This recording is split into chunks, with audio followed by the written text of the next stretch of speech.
Barka abokaina, Bello wannan muku gaisuwa. A lokacin sanyi mutanen Beijing suna son huta gajiya a wurin da ake iya wanka da ruwan dumi. Sai dai yaya waɗannan wurare suke? Yau bari in nuna muku.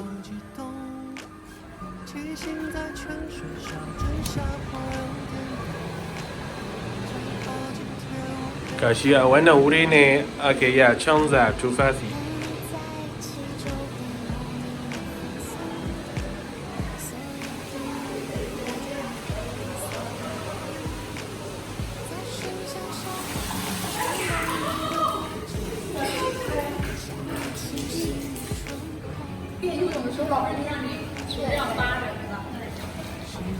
To gashi yanzu na shirya sosai kuma zan shiga cikin ruwa.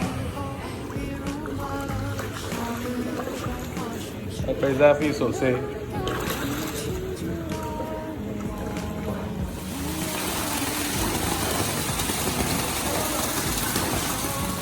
Wannan dake mutum zai iya cika jikinsa da ruwan dumi tare da kallon yanayi mai nima ta wadannan manyan tagogi.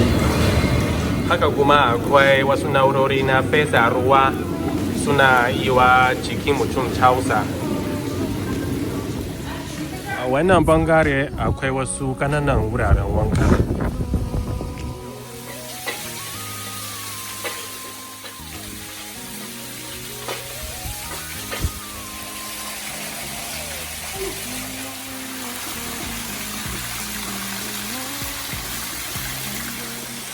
An ce an sanya magunguna masu gina jiki a cikin ruwan.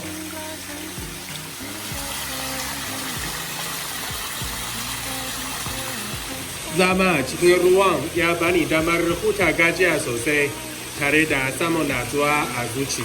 Gaskiya akwai jin daɗi sosai.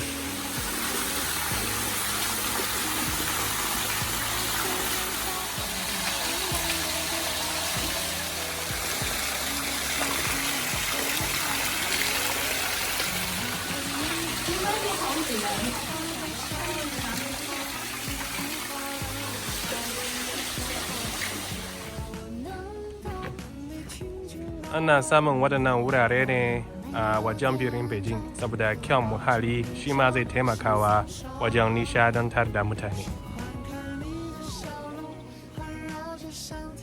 Abokaina ina gayyatar ku don ku zo ziyara a nan birnin Beijing.